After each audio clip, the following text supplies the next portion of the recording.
Ngithandazela ukuthi uNkulunkulu akubusise aze akhonone Sathane njengaloku enda kuJobe aza kuthathele tinyathelo.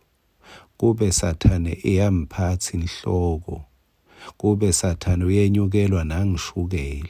Ngabe ngithi uNkulunkulu akakubusise aze abulawe inhloko Sathane athi uyofuna emaphilisi akhanza phelile.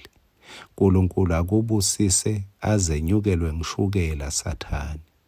Ngaloku ngikuthandazela lokho sihlobo sami, kuthi uNkulunkulu akubusise uphuma, akubusise ungena ngetibusiso letiphathekako. Nasi singwaselusuku sakavuka udle. Ngikuhlephulele encwadzini yemaHebheru sahluko 11 livesi laka 32. Ngingachubeka ngithini nje sikhathi asingivumeli kuthi ngilanze ngaGidiyoni naBaraki naSamsoni naJeftha naDavide naSamuel nebaprofeti. Lapha kulesahluko kumaHebheru 11 mawucala nje ekuqaleni uyabona ukuthi kugcwele luhla mawehla ngalamavesi, luhla lwebantfu labente tintfo ngenxa yekukholwa lokubonakalako. Ngithi kukholwa lokukhulu. Uyathi esihlobo sami, nawe ungatithatheli phasi, nawe ukhona la, nawe likhona lakho ligama liyawusale libonakala. Ngisho ngani ngaGidiyoni.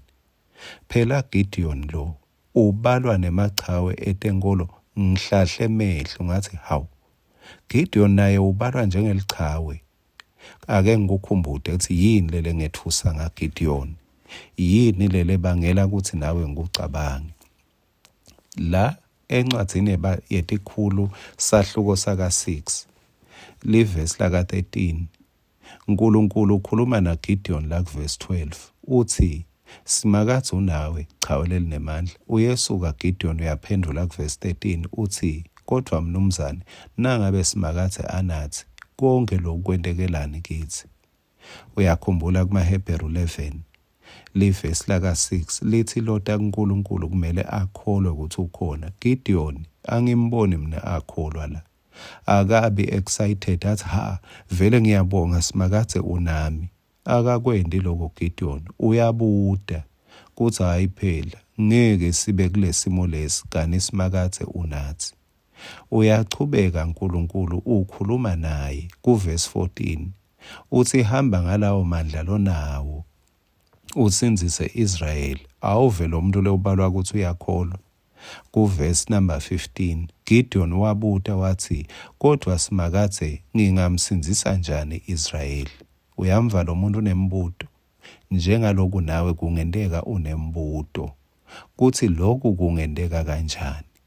Kepha iBhayibheli alimkhiphi Gidiyoni kuthi waba ngumuntu longabatako, ufakwa emkhathini webantfu.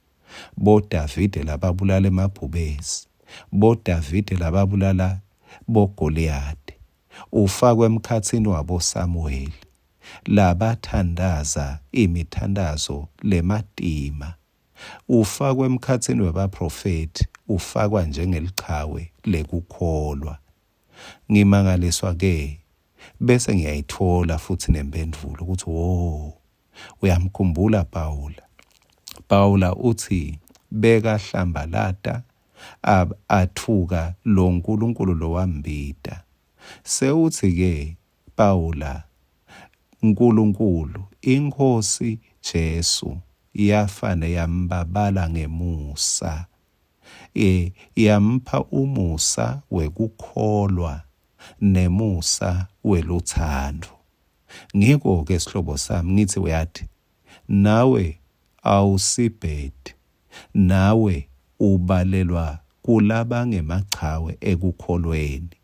Noma ungabada, noma ngabe kungenteka letinye tintfo nawe awusati cabanga nekuthi titawukwendeka kuwe, kepha uNkulunkulu ukubabala ngemusa, ukubala njengelichawe lekukholwa. Amen.